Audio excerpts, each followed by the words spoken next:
Group, how are you doing? Alistair here.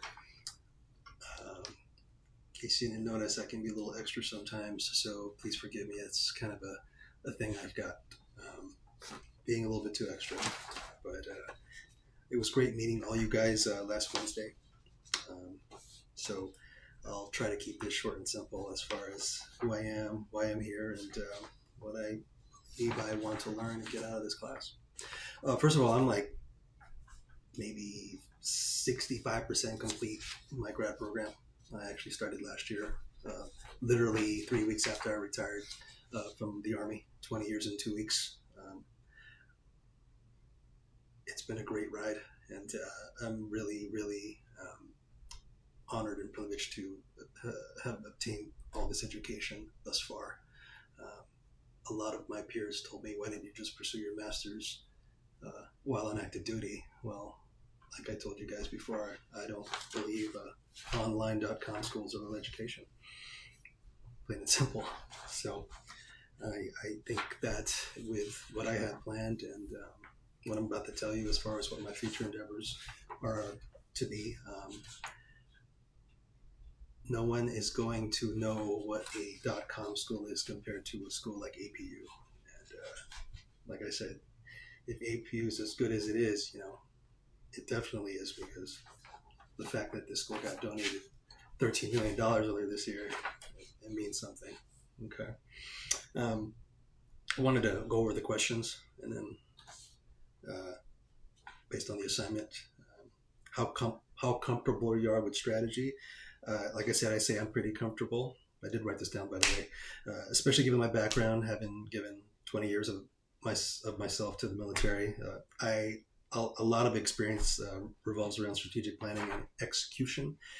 Everything from mission planning to long-term career moves involves some form of strategic thinking. It's kind of second nature to me at this point. The other question was, consider the 4 approaches to the future highlighted in the slide deck. What has been your normal approach to the future? Out of the 4 approaches, I know I lean more on the perspective approach, because in the military you're taught to anticipate multiple scenarios and plan for contingencies. It's all about being proactive yet flexible. As they say, no plan survives first contact with the enemy. So while I do make detailed plans, I'm always ready to adapt and adjust as needed. My previous position, everything I did involved strategy. I was a recruiting station commander in LA for a very long time. I was also a recruiting ambassador in West Hawaii. I was the Army in West Hawaii. I was the one active duty guy on the big island of Hawaii in Kailua Kona. And I'm actually working on trying to get a hold of the S2 Intel operations analyst that still works there, who knows of my record and my performance in the big island, because I was the only active duty Army recruiter in the history of the Army and recruiting command that made mission and overdid mission 3 years consecutively from 2016 to 2019. No one has achieved that, and till this day, people are trying to, like, the current seats now are contacting me, like, how did you do it out here? It's impossible. How did you make a small island one of the #1 Army recruiting stations in the United States?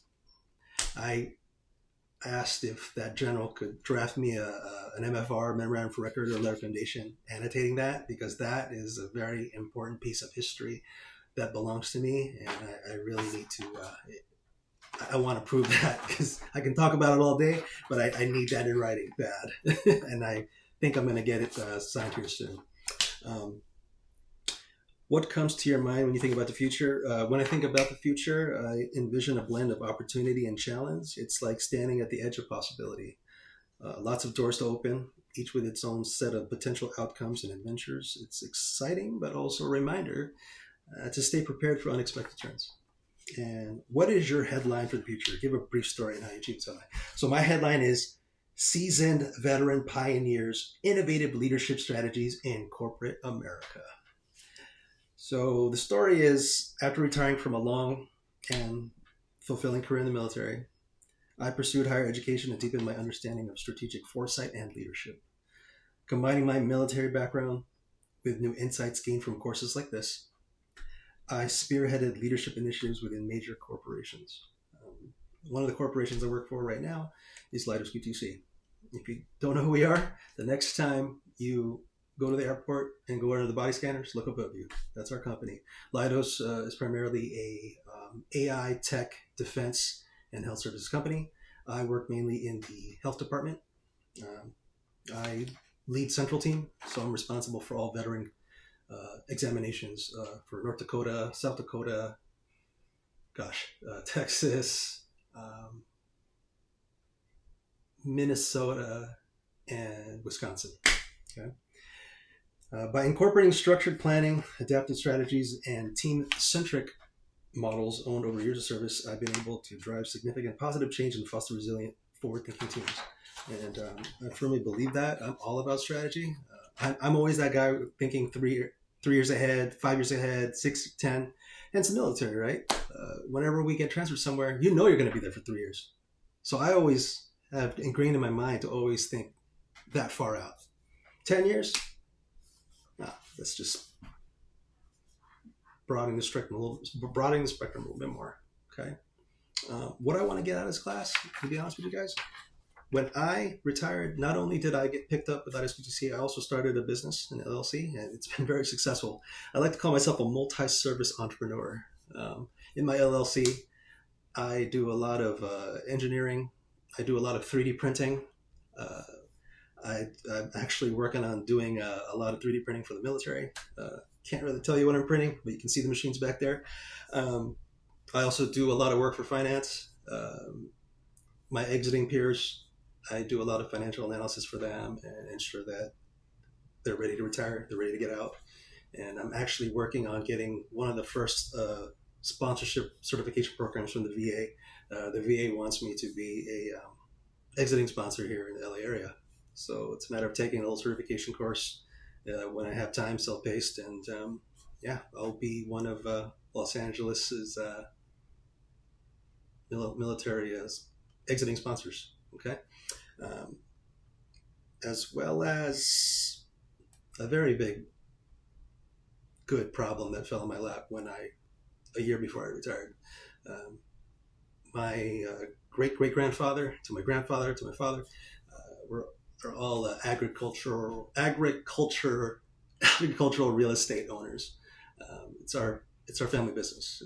It's our land in the Philippines, and unfortunately, my grandfather and father expired way before we expected, and all the weight has been put on my shoulders.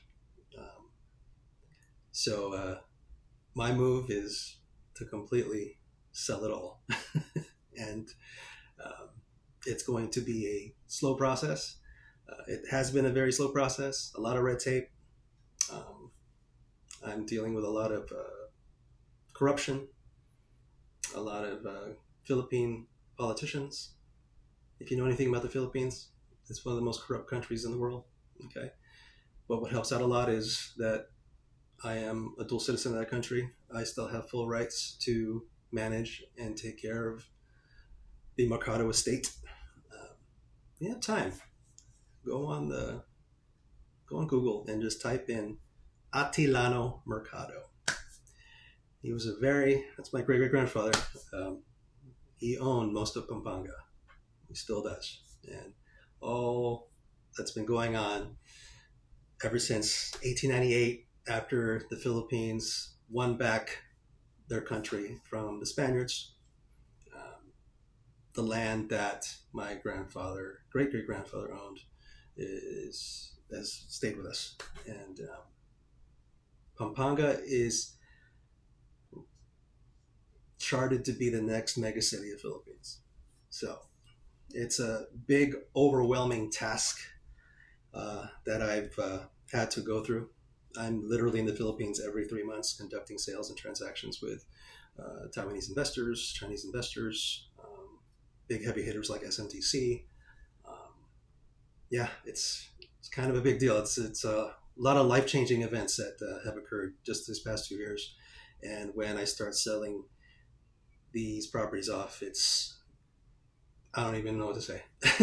So the strategy that I need, that I think I have, is going to definitely be needed. And it's very hard to think ahead and know what to deal with every time I head out there, because it's always something new. So other than that, it's great to be here, and I look forward to seeing you guys again physically on Wednesday. Cheers.